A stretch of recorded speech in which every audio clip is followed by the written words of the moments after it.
Have you ever heard of cherry Barbados?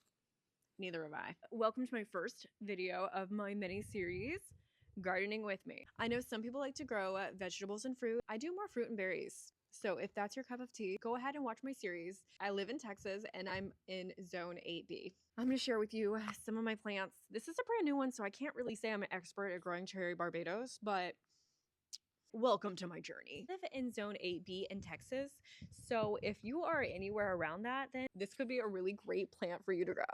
I've actually never tried a cherry Barbados before, so I really hope I like it because I also have 2 of these plants. I actually got a lot of my garden advice from ChatGPT. It said that my plant was outgrowing its pot, so I need to repot it very soon. I got it from Lowe's and I have had it for about a month and a half, and I'm gonna show you repotting it. But let me talk about it first. And something that I really liked about it, I don't have the biggest backyard. That's my backyard. I do want to know that I'm going to love the plant if I do invest in a plant. There's an airplane. It's actually an evergreen shrub and it fruits multiple times a year. So you're not just going to get one harvest, you can get like number of harvests. That's why I bought 2 of them. They're actually higher than oranges in vitamin C. But however, these are typically grown in zones 9 through 11 because they do not tolerate the cold at all whatsoever. So just know going into that, you're going to have to invest in like a greenhouse or bring it inside your house. Personally, I've never had success bringing plants inside my house. I mean, if I try to acclimate them, they end up with shock, like way worse than the shock that I have from repotting this. So my last house I had a big greenhouse, like a plastic, like cheap one house, not the fancy kind. And all of my plants were literally thriving in there. So I plan on having a greenhouse for all of my citrus and anything that is not cold tolerant. For our Texas freezes we have, I do plan on bringing this into the garage. So I know it's okay. As I said, I did repot this and it was extremely root bound. The roots were going in circles around the pot. So I'm really glad that I did repot it.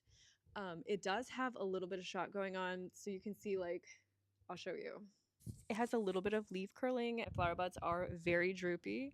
This was a risk I decided to take because I kind of knew it was going to be root bound and I think it might suffer a little bit right now. But in the end, I think it is going to become a lot more healthy. The first time that you repot it, you want it to be anywhere from 7 to 10 gallons. So that's what this is. I don't remember if it's 7 or 10, but you do want it to be somewhere in that range. And then once it gets bigger, you want it to be 15 to 20 gallons for its forever pot. So it has a lot of room to just have the roots be really good. And honestly, if you're able to plant this in the ground, I highly suggest you do it. So hopefully these buds don't fall off. But if they do, it's going to be okay. I'm not mad.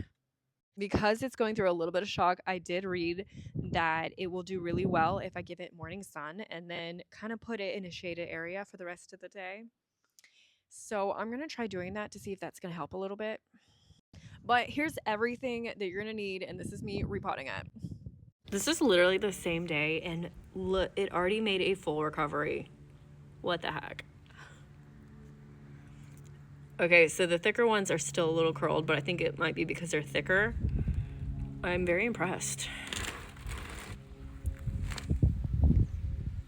I'm so excited. We saved our buds. The buds are budding. So let's repot this sucker. It's still in the nursery pot, and we're gonna go with this one. And this is a cactus palm and citrus soil.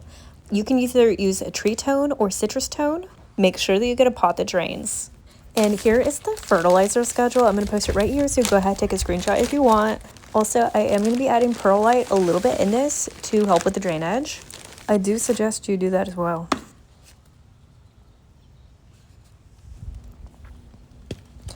All right, this next part, do not skip this. Always add water to make it a welcoming environment for your roots. It's a moment of truth. Let's see how root bound this plant is. I like to squeeze the sides just to break it up a little.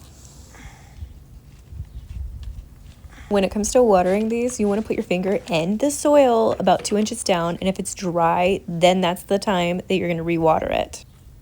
I think it's so crazy that you can buy like 2 of the same plants at the store at the same time, and one can end up being full of buds and completely ready to fruit, and the other one is just leafing out, not really caring about fruiting at all.